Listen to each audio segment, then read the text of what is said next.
Assalamualaikum warahmatullahi wabarakatuh. Alhamdulillahirabbil alamin wassalatu wassalamu ala asyrafil anbiya'i wal mursalin sayyidina Muhammad wa ala alihi wa sahbihi ajma'in.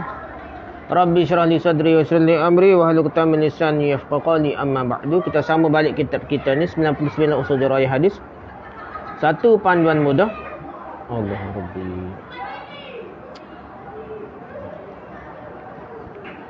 Entah.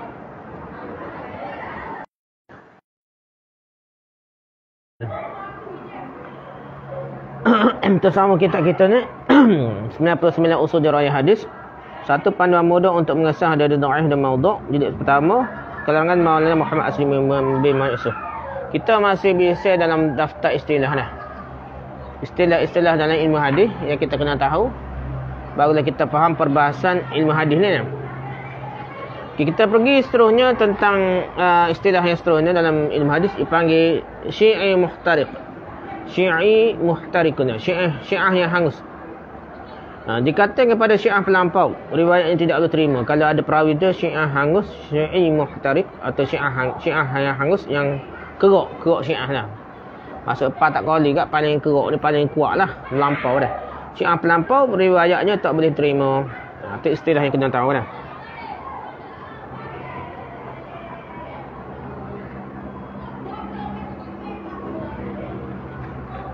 Seterusnya syuzuz. Syuzuz keganjalan lah. Syuzuz kejanggalan, keganjilan, kepelikan lah. Syuzuz. Percagahan riwayat perawi yang siqah dengan riwayat beberapa orang perawi siqah yang lain. Atau riwayat perawi yang lebih siqah daripadanya, baik pada sanad atau pada matan. Syuzuz. Jadi hadis syaz ni. Kita bicara di sebelah ni, syaz ni ialah hadis perawi siqah tapi riwayatnya bercanggah dengan perawi siqah yang lain yang lebih kuat, ataupun perawi siqah yang lain yang ramai dah. Jadi dia ni siqah dah tapi masalah ni pelik daripada orang lain dah. Jadi dia kira ganjil pelik dah.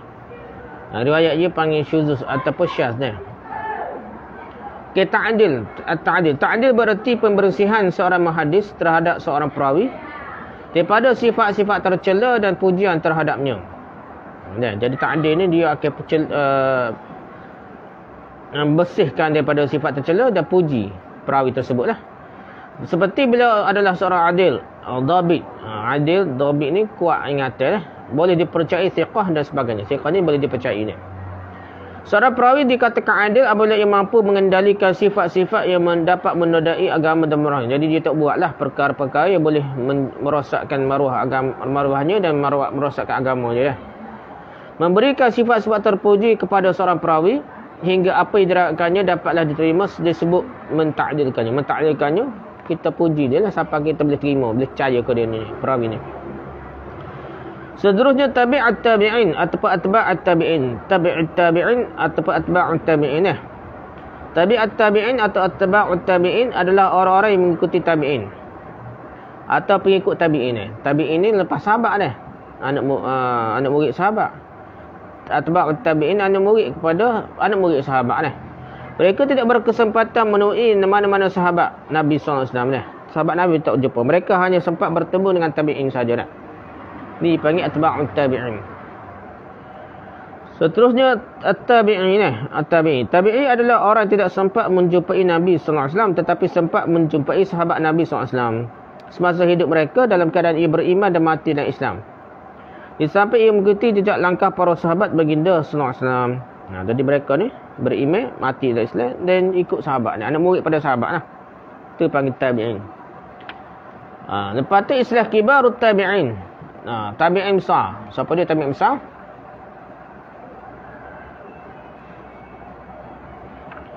Tabi'in besar, kibarut tabi'in ni, tabi'in besar ialah tabi'in yang banyak meriwayatkan hadis dari sahabat. Jadi dia ni jumpa ramai sahabat lah. Menurut pendapat lain yang lebih mantap, tabi'in besar ialah tabi'in sempat menemui sahabat besar. Bukan sahabat kecil, sahabat besar, dan meriwayatkan hadis daripada mereka. Sampai ia pula meninggal dunia sebagai seorang Islam. Antaranya Sa'id bin Musayyab, ini tabi'in besar, meninggal 93 Hijrah. Dia belajar dengan Abu Hurairah dan ramai sahabat besar lagi ni. Seterusnya Abu Idris Al-Khawlani, meninggal 80 Hijrah. Lagi Al-Aswad bin Yazid Al-Nakhai lah, meninggal 75 Hijrah. Ni tabi'in besar yang berjumpa dengan sahabat besar ni. Ilmu dia direct daripada sahabat besar ni, dekat dengan Nabi. At-tabi'in, tabi'in bila dah. Tabi'in adalah kata jamak bagi tabi'in lah. Maksudnya sama saja, pengikut pada sahabat dah. Anak murid sahabat lah. Yang seterusnya tadlis, menyembunyikan suatu keaiban pada sanad dan menampakkan yang elok pada zahirnya. Tadlis ni nampak molek. Contohnya dia perawi lah, biasa melibatkan perawi. Dia tak sebut perawi yang lemah antara perawi siqah ni. Kadang dia kata dia dengar benda Tok Guru hebat, padahal tak dengar benda Tok Guru hebat. Ada celah-celah tu Tok Guru yang lemah ni. Itu tadlis. Tadlis taswiyah. Yang ni tadlis taswiyah ni menggugurkan perawi yang lemah di celah-celah perawi siqah dan kuat sehingga tinggal hanyalah perawi-perawi yang kuat saja. Ni lah tadlis taswiyah ni hak betul-betul buai nama perawi lemah ni. Baru perawi yang kuat saja untuk nampak molek hadis tersebut ni. Padahal ada perawi yang lemah ni. Tadlis ni umum lah. Sanad dan kaiban pada sanad, nampak elok pada zahirnya pun lebih kurang. Itulah termasuk tadlis taswiyah ni sebahagian pada tadlis. Dengan demikian suatu hadis dianggap sahih padahal sebenarnya ia dhaif kerana dibuai nama perawi lemah ni. Tadlis taswiyah merupakan tadlis yang paling jelek, paling buruk, dan perawi yang mengamalkannya akan hilang keadilannya lah. Jadi dhaif lah. Dia tidak akan dianggap perawi yang adil lagi. Tak adil lah dah. Tak jujur dah. Ketafarrud, perihal bersendiriannya seorang perawi dalam meriwayatkan satu hadis daripada perawi di atasnya. Tafarrud, dia sendiri dah. Tak ada perawi lain yang kita benda sama dah. Tafarrud. Tafarrudat. Tafarrudat ialah riwayat atau hadis yang diriwayatkan oleh seorang perawi saja dah. Hadis-hadis yang diriwayatkan oleh seorang perawi lah. Tak ada perawi lain dah. Tafarrudat Ibn Ishaq. Tafarrudat Ibn Ishaq ialah riwayat atau hadis yang diriwayatkan oleh Ibn Ishaq seorang diri sahaja dah. Ni pun kena faham lah. Setengah ni kita faham PhD hadis tu. Hebat lah. Kita tak hebat. Tapi Ibn Ishaq tu cerita pasal dia peristiwa Nabi Isra' Mi'raj tu, riwayat Ibn Ishaq tu, tidur di rumah Ummu Hani tu hanya riwayat Ibn Ishaq. Tafarrudat dia lah sepatutnya. Tapi dia kira macam terima lah. Boleh lah riwayat sejarah. Riwayat sejarah terima bukan ni. Bercanggah ni riwayat sahih yang lebih kuat lain dah. Tebuk apa, dia di rumah Ummu Hani dah. Nabi tidur dalam selimut di rumah Ummu Hani dah. Macam tidur laki bini ni Ummu Hani dah. Sedangkan Ummu Hani ada tak laki penentang kuat Islam pada masa tu. Jadi pelik lah. Tu pagi tafarrudat Ibn Ishaq. Sepatutnya tolak kata dhaif. Dah. Walaupun kita kata Ibn Ishaq diterima sekalipun, Hasan ke setara mana pun, kata tidak kata dhaif dia dah. Tapi kita kena faham tafarrudat Ibn Ishaq ni, kita yang jadi kuat, yang jadi dhaif. Tambah-tambah nampak menghina Nabi dah. Kena tolak terus lah dah. Mardud riwayat dia. Ta'rif maknawi, tahrif maknawi, pemesoangan dan penyelewengan makna Al-Quran hadis dah. Jadi makna yang lain tukar pada makna lain tanpa ada dalil dah. Tajrih, menyebut kekurangan keaiban seseorang, mendiskreditkan, melemahkan dia lah. Mencacatkan peribadi seseorang, menyatakan pandang tidak baik terhadap seorang perawi, panggil tajrih dah. Takhrish hadis dah. Ini dipakai dengan beberapa erti berikut dah. Pertama, mengukuhkan tempat hadis pada sumber-sumber sebenarnya. Di samping menyatakan kedudukan dan derajatnya apabila perlu. Jadi kita tengok sumber dia. Kita hadis mana asal-asal hadis ni. Lepas tu kalau boleh ke berubah darjat je sahih ke dhaif ni. Yang kedua, perbuatan seseorang mahadis meriwayatkan satu hadis dengan isnadnya sendiri dalam mana-mana kitabnya. Seperti dilakukan oleh Bukhari dalam kitab sahihnya. Dia bawa sanad dia lah. Kalau kita ada takhrij juga dia keluar sanad dia. Dan itu kita ada sendiri dah. Kita awalan kita hak dia ni kita waktu kita ada lah punca hadis tu kita ada mana kita rujuk dan boleh tahu kekuatan dia kalau boleh dah. Yang ketiga, perbuatan seorang muhaddis mengemukakan hadis-hadis yang diambilnya daripada kitab-kitab hadis tertentu tetapi dengan sanadnya sendiri daripada guru-gurunya di samping menyandarkannya kepada pengarang-pengarang sebenarnya. Kerja seperti ini telah dilakukan oleh antara lainnya ialah oleh Bahaqi dan Sunannya. Sunan Bahaqi ni dia ada sanad sendiri hadis diterima dah. Tapi hadis dia lebih kurang hadis kitab awal lain dah. Dia keluarkan hadis tu dengan sanadnya dah. Imam Bahaqi ni mutakhir lah, bukan mutaqaddim ni dia sikit. Yang keempatnya, suatu penjelasan yang keempat dah. Masuk takhrij ni. Suatu penjelasan dari penyusun hadis bahawa hadis yang dinukilkannya terdapat dalam kitab hadis yang telah disebut nama pengarangnya. Takhrij hadis kita waktu ambil sumber dia. Nombor berapa hadis? Hadis nombor berapa ke dah? Kalau tak berbos kekuatan hadis pun tak ada dipanggil takhrij dah. Maksudnya takhrij bersama kekuatan hadis lagi baik dah. Yang kelima, suatu usaha penyusun hadis untuk mencari dan mengkaji darjat, sanad dan perawi hadis yang terangkan oleh pengarang suatu kitab. Kadang-kadang sebut takhrij ni bukan sekadar cari sumber hadis tu, bahagian kaji darjat dia, sanad dia, perawi hadis tu kuat setelah mana. Dia cerita habis. Contohnya kitab takhrij hadis Ihya karya al-Iraqi. Takhrij ni bukan sekadar beri sanad, dia beri hadis ni kuat, dhaif, lemah, palsu, dia cerita belaka. La aslalahu cerita belaka dah. Ia adalah sebuah kitab yang berusaha menerangkan darjat dan kedudukan hadis yang terdapat dalam kitab Ihya Ulumuddin. Jadi cerita kekuatan hadis dalam kitab Ihya Ulumuddin takhrij oleh Imam Ghazali. Kerana Al-Ghazali sendiri tidak menerangkan darjat dan kedudukan hadis yang dikemukakannya dalam kitab tersebut. Imam Ghazali ni tak sebut darjat dia. Jadi dia takhrij keluarkan hadis dan cerita kekuatan hadis tu ialah Al-Iraqi dia, tegur pada Ibn Hajar Asqalani lah. Tashif adalah pengubahan pada titik huruf suatu perkataan, sedangkan bentuk asal perkataan berkenaan tetap kekal. Ia mungkin berlaku pada sanad hadis ataupun pada matan isi kandungan hadis. Tashif ni maksudnya tukar huruf. Tahrif tukar bagi ni. Tashif ni tukar huruf. Tukar huruf kerana apa? Tukar huruf kerana tu bila titik kau tertambah titik ya. Dia tukar huruf lah kan. Dari tukar bila titik tambah titik ni jadi tukar huruf. Itu dipanggil tashif. Kalau tahrif ia tukar baris ni.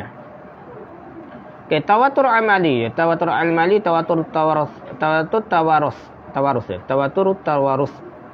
tawatur amali. Amalan diwarisi umat Islam turun-temurun bermula daripada Rasulullah SAW. Kena ingat bukan bermula daripada orang lain. Tok nenek kita bermula daripada Rasulullah SAW. Hinggalah ke hari ini. Seperti solat 5 waktu, berpuasa di bulan Ramadan, mengerjakan haji, berkhitan dan sebagainya. Amalan itu pada dasarnya disepakati seluruh umat Islam. Meskipun terdapat sedikit sebanyak perbezaan pada perinciannya.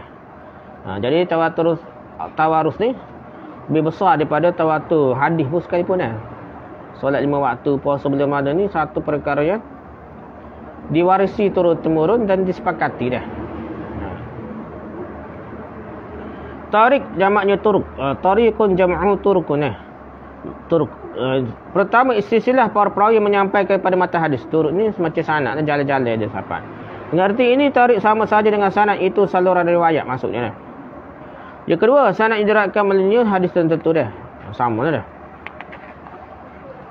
Okey, tiada asalnya, tidak ada asalnya. La aslalahu, la isalahu aslun. Tiada asalnya, tidak ada asalnya. La aslalahu, la isalahu aslun. Kata-kata ini menunjukkan hadis berkenaan tidak terdapat di dalam mana-mana kitab hadis yang mengemukakan hadis-hadis dengan bersanad ni. Tak ada dalam kitab hadis mana-mana. Sebaliknya ia adalah hadis maudhu' yang tidak boleh disandar kepada Nabi SAW. Biasanya hadis palsu lah. Tak ada sanad. Ini biasanya hadis palsu ni. Okey, tidak ada apapun, bukan apa-apa pun langsung tidak bernilai. Ini perawi lah. Laisa bisya'in. Perawi itu tak ada gapo pun. Tidak bukan apa pun ataupun tiada nilai lah. Hak mudah faham langsung tidak bernilai. Laisa bisya'in. Satu dalam lafaz jarah yang teruk. Teruk ni dah. Kada kitab rijal ni kata laisa bisya'in, masuk lafaz jarah yang teruk. Perawi yang dikatakan begini hadisnya tidak boleh dijadikan hujah dan tidak boleh dijadikan penyokong. Laisa bisya'in. Yang seterusnya tidak ada orang turut meriwayatkan hadisnya. La yutaba'u ala hadisihi. La yutaba'u ala hadisihi. Lafaz jarah yang menunjukkan kelemahan ingatan hafalan perawi. Perawi itu tak ingat molek lah. La yutabi'u ala hadisi. Tidak ada orang turut meriwayatkan hadisnya. Dan ia pula bersendirian dalam meriwayatkan banyak hadis. Tiada perawi lain yang turut meriwayatkannya. Bukan hadis tu saja, hadis lain pun hak dia riwayat tu banyak pelik daripada orang, tak serupa dengan orang lain dah. Mungkin dia silap dah kelemahan ingatan perawi dah. Orang lain cerita lain, dia cerita lain dah. La yutaba'u ala hadisi. Tidak ada orang yang turut meriwayatkan hadis sepertinya lah hadisnya. Tiada langsung nilainya, tidak bernilai langsung hadis perawi. La yusawi sya'an. Tadi la yusawi sya'an lain. La yusawi sya'an tidak bernilai langsung. Tiada langsung nilainya dah. La yusawi sya'an. Dikata kepada hadis atau perawi. Dikatakan hadis pun boleh. Dikata kepada perawi yang terlalu lemah boleh juga. La yusawi sya'an. Hadis perawi yang dikatakan begini tidak boleh dibuat hujah dan tidak boleh dijadikan sebagai penyokong ni. La yusawi syai'an. Seterusnya tidak bernilai satu duit, satu sen pun tak bernilai. La yusawi falsan. La yusawi falsan tidak bernilai satu sen pun kita kata dah. Sama artinya dengan la yusawi syai'an jugalah. La yusawi falsan. Dikatakan pada hadis atau perawi terlalu lemah, kata-kata la yusawi falsan, la yusawi syai'an, la yusawi syai'in. Okey, seterusnya la yuhtajju bihi, tidak boleh dibuat dijadikan hujah. La yuhtajju bihi, tidak boleh dibuat dijadikan hujah. Istilah ini digunakan untuk menunjukkan kelemahan perawi dan hadis yang diriwayatkannya tidak boleh dibuat, tidak boleh dijadikan hujah. La yuhtajju bihi. Tidak diketahui keadaannya, la yu'rafu halahu. La yu'rafu halahu. Sifat perawi ini menunjukkan perawi berkenaan adalah seorang majhulul hal, yang tidak diketahui hal dan keadaannya. Nama tahu tapi tak tahu keadaannya. Hadis yang diriwayatkan oleh perawi begini adalah dhaif. Mungkin dia penipu, tahu tak? Mungkin dia thiqah. Tapi sebab kita tahu hal, kita kena angkat ia dhaif. Okey, tidak hafiz, laisa bil hafiz.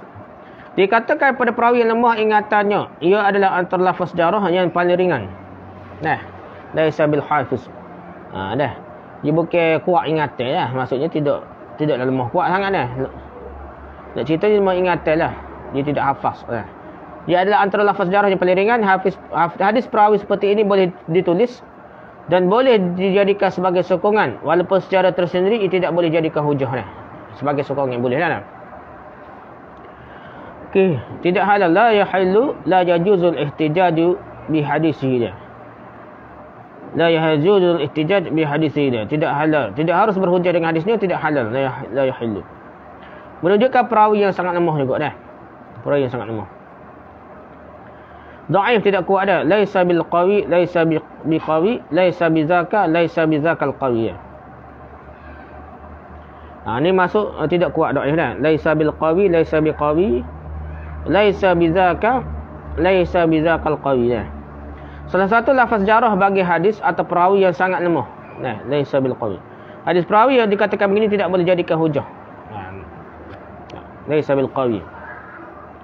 Tidak mahfuz, ghairu mahfuz. Tidak mahfuz hadis. Ini bukan perawi, ni perawi. Hadis yang diriwayatkan oleh perawi makbul boleh terima. Yang bersifat dengan sifat adil dan dhabit juga kuat. Juga ingatan dia, tapi ia bercanggah dengan riwayat perawi-perawi thiqah yang lain. Ataupun amal perawi thiqah lain, atau seorang perawi yang lebih thiqah daripadanya. Baik pada sanad atau pada matanya. Perawi yang lebih thiqah daripadanya, lebih kuat ingatan dia, lebih dipercayai. Sanad ataupun mata dia. Jadi kita kata tidak mahfuz, ada kesilapan lah. Imra'atihi qad imra'atin gitulah. Hadis yang tidak mahfuz juga termasuk dalam hadis dhaif walaupun perawi thiqah dia. Lihat juga perkataan mahfuz ni.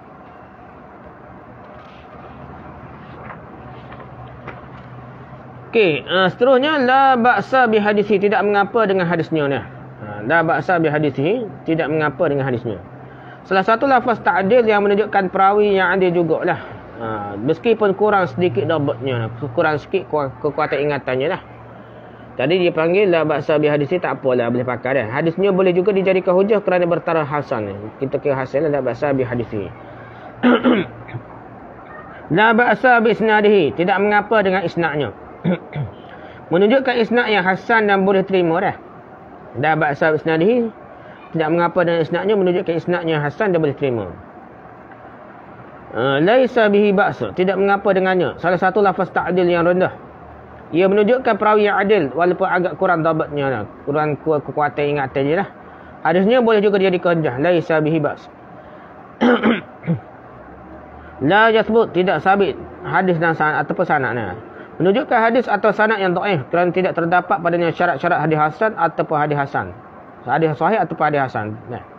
Jadi tak cukup syarat hadis sahih atau hasan. Hadis yang tidak sabit tidak boleh jadikan hujah. La yathbut. Tidak sabit tidak boleh jadikan hujah. Tidak sabit hadisnya, la yathbutu hadithu. Menunjukkan kelemahan dan kedhaifan perawinya. La yathbutu hadithu. Menunjukkan kelemahan dan kedhaifan perawinya, tidak sabit hadisnya. Hadisnya tidak boleh jadikan hujah. Seterusnya, laisa bisiqatina ghairu siqah. Laisa bisiqah. Lafaz jarah yang menunjukkan perawi yang sangat-sangat lemah dah. Laisa bisiqatin ghairu siqah, laisa bisiqah. Hadis perawi yang dikatakan tidak siqah tidak boleh jadikan hujah, dia tidak boleh juga dijadikan sokongan. Sokongan betul dia. Laisa bisiqah. Apa tu sabit? Sabit tu. Sifat hadis yang boleh dipertanggungjawabkan dan boleh jadikan hujah kerana termasuk dalam kategori hadis sahih ataupun hadis hasan. Jadi kalau sebut hadis ni sabit, maksud hadis ni sahih ataupun hasan boleh pakai wa hujah lah. Siqah perawi dia, siqatun jam'uhu siqatun. Siqah ialah salah satu lafaz ta'dil. Dia menunjukkan kepada perawi yang adil, dhabit dan dipercayai. Ada hadis perawi dikatakan siqah pada dasarnya boleh ditulis dan jadikan hujah. Kecuali kalau ia disertai lafaz-lafaz jarah yang agak teruk seperti siqatun malaysa bi hujjah. Siqah tapi tidak jadi ke hujjah. Siqatun tukul lima fihi. Perawi siqah yang dipertikaikan para ulama hadis tentang kedudukan dan keadaan peribadinya. Siqatun tukul lima fihi. Jadi hak ni dia tidak jadi hujjah lah dah. Dah. Ulama rijal hadis, a'immatul jarh wa ta'dil, ulama rijal, ulama rijal hadis lah, a'immatul jarh wa ta'dil lah, ulama rijal. Para ulama yang dijadikan rujukan dalam menentukan kedudukan dan hal ehwal perawi-perawi hadis kerana kemahiran dan keahliannya. Jadi ulama rijal hadis kata dia kita boleh pakai pendapat dia dah.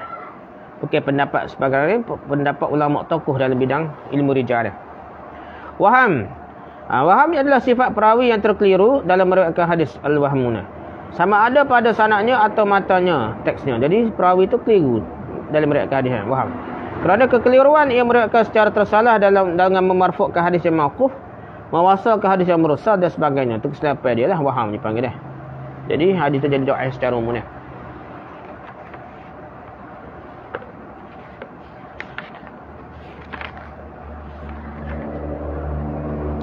Okey, kita pergi daftar usul lah. Ni dengarlah sekali. Kita telah bincang berapa usul yang telah kita bincang dah. Usul pertama ni, hadis-hadis yang bercanggah dengan kebesaran Allah SWT dan menyerupakan Allah SWT dengan makhluk seperti berjisim, berkaifiat dan sebagainya. Kecuali apa yang tersebut dalam Quran dan sabit dalam hadis-hadis sahih. Itu tak apalah. Berjisim, hadis-hadis cerita jisim, kaifiat tak serupa dengan hadis sahih. Setelah diisbatkan, ia sama ada ditafriqkan, diserahkan hakikat maknanya kepada Allah atau ditakwilkan. Jika ada ruang dan alasan yang kukuh membolehkannya ditakwil. Sampai diyakini bahawa Allah tidak menyerupai sesuatu pun apapun daripada makhluknya. Jadi kaedah asal dia hadis yang kalau aku ada hadis sahih kita terima isbat dulu dah. Tafwid ni hakikat lah. Hakikat makna yang kita seruh pada Allah.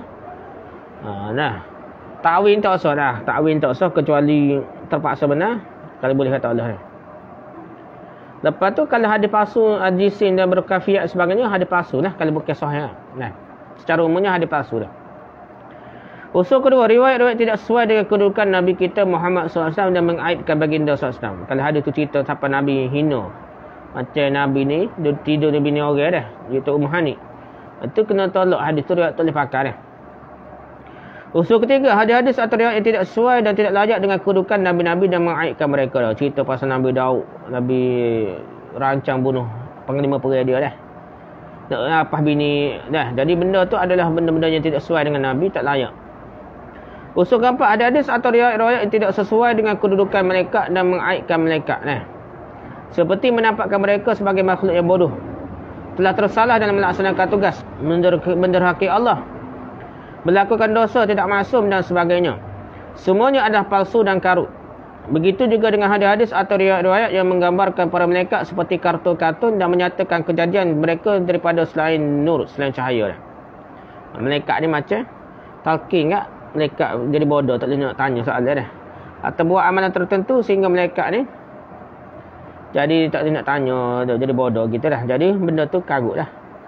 Seumpama itulah hadis-hadis menampakkan malaikat ni boleh tipu dah. Usul kelima, hadis yang menggugat kemutawatiran Al-Quran, tawatur Al-Quran dan menampakkan Al-Quran tidak terpelihara daripada tokoh tambah. Pengurangan, pemesongan atau penyusupan pihak tertentu, baik dari kalangan jin, syaitan atau manusia, mestilah ditolak kerana ia sama ada merupakan hadis maudhu' palsu atau paling tinggi pun menurut penilaian setengah ulama, hadis hanyalah hadis dhaif. Ni hadis contohnya hadis hadis Allah panggil apa dah. Hadis Nabi baca Quran salah tu. Dia katakan baca salah, tukar dah pakat sujudnya. Allah panggil apa hadis tu. Hadis tu pun hadis palsu dah. Hadis palsu. Usul kelima dah. Hadis Gharanik. Hadis Gharanik dia. Hadis Gharanik dia. Hadis yang cerita Nabi Saleh baca dah.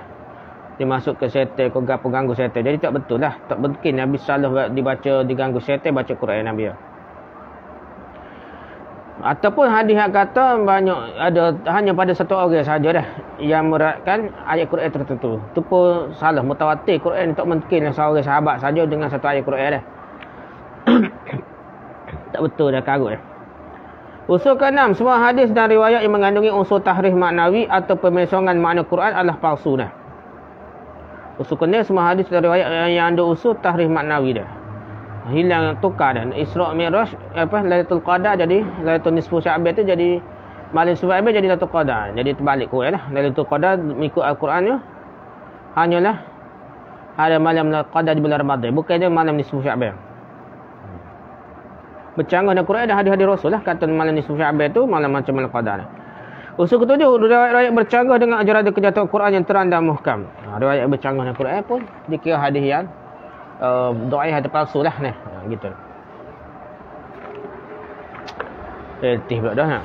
Adalah sekat tu kita sama baliklah lepas tadi. Usul ke-8 ringkasan ni lah. Kita kira ni daftar usul-usul yang telah kita bincangkan, ringkasan pada usul-usul yang telah kita bincangkan dalam kitab ni. Wallahu a'lam. Subhanakallahumma hamdika subhanakallahumma hamdika subhanakallahumma hamdika asyhadu an la ilaha illa anta astaghfiruka wa atubu ilaik. Assalamualaikum warahmatullahi wabarakatuh.